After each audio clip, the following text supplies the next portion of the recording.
Listen to a lecture in a literature class. One of the earliest masterpieces in English literature is Geoffrey Chaucer's The Canterbury Tales. This book was written in the 14th century during a period known as the Middle Ages and has influenced many English writers since. The Canterbury Tales is about a group of pilgrims, people that set out on a religious journey. The pilgrims begin at Southwark and travel to Canterbury to visit the shrine of St. Thomas Becket at Canterbury Cathedral.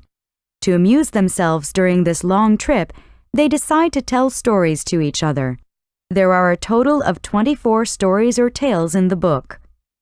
Chaucer originally intended to have each pilgrim tell 4 stories each, 2 on the way there and 2 on the way back, for a total of 120 tales. But he never finished his enormous project, and some of the tales are left undone. The idea of having several people tell their own stories seems to have been inspired by Boccaccio, an Italian contemporary of Chaucer.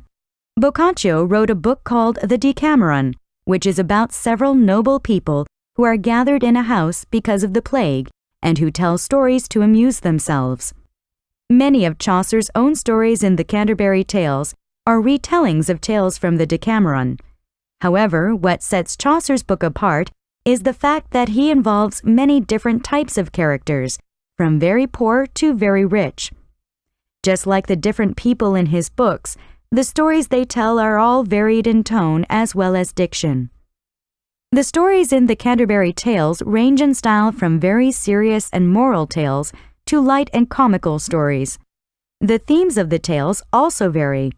Most of the tales, however, center on the themes of love, greed, or treachery. What makes the story so great is the way Chaucer wrote about the human condition and its weaknesses. He had a real understanding of everyday people. In addition, he wrote in the vernacular, or everyday spoken language. Before him, most books in England were written either in Latin or French. Though Chaucer wrote in English, modern readers may have a difficult time with his work. That's because he wrote in the Middle Ages, and English back then was quite different.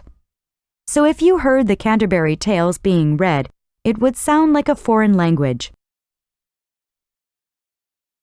Now get ready to answer the questions. You may use your notes to help you answer. 1. What is the lecture mainly about?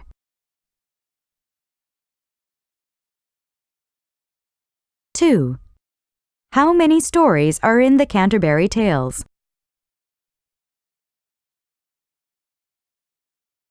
3.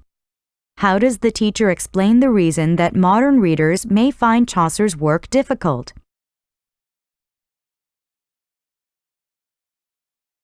4.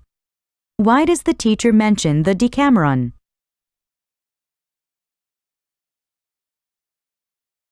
5. Which of the following is not true about the Canterbury Tales?